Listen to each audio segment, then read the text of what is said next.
తాజా అంశాన్ని చూస్తున్నాం. నేపాల్లో రాజకీయ సంక్షోభానికి తెరపడింది. నేపాల్ తాత్కాలిక ప్రధానిగా సుప్రీంకోర్టు మాజీ ప్రధాన న్యాయమూర్తి జస్టిస్ సుశీల కర్కి నియమితులు కానున్నారు. జెన్జెడ్ సైన్యం నేపాల్ అధ్యక్షుడు రామచంద్ర పౌడేల్ మధ్య తీవ్రంగా జరిగిన చర్చల తర్వాత ఈ మేరకు అంగీకారం కుదిరింది. రాత్రి 9 గంటలకు ఆమె ప్రమాణ స్వీకారం చేయనున్నట్లు సమాచారం. ఒప్పందంలో భాగంగా జస్టిస్ సుశీల కర్కి రాజ్యాంగబద్ధంగా తాత్కాలిక ప్రధాని పగ్గాలు చేపట్టేందుకు మార్గం సుగమం చేయడానికి నేపాల్ పార్లమెంటును రద్దు చేశారు.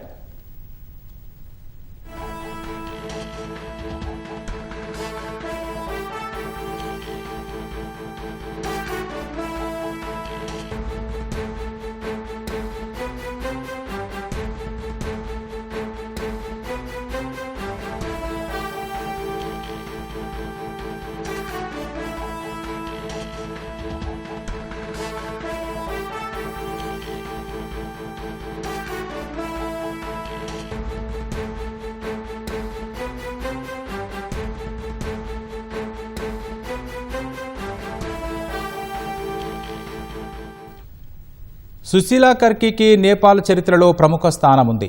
ఆమె భారత్లో విద్యను అభ్యసించారు. BHUలో పొలిటికల్ సైన్స్లో మాస్టర్స్ చేశారు. తొలుత ఉపాధ్యాయురాలిగా కెరీర్ ప్రారంభించి తర్వాత న్యాయ వ్యవస్థలో అడుగుపెట్టారు. నిర్భయంగా సమర్థంగా విధులు నిర్వర్తిస్తూ అవినీతి మరకలేని వ్యక్తిగా పేరు సంపాదించుకున్నారు. 2009లో సుప్రీంకోర్టులో అడుగుపెట్టిన జస్టిస్ కర్కి 2016లో తాత్కాలిక ప్రధాన న్యాయమూర్తిగా బాధ్యతలు చేపట్టారు. ఆ తర్వాత రాజ్యాంగ మండలి సిఫార్సు మేరకు చీఫ్ జస్టిస్గా పూర్తిస్థాయి బాధ్యతలు చేపట్టి నేపాల్ తొలి మహిళా ప్రధాన న్యాయమూర్తిగా రికార్డులకెక్కారు.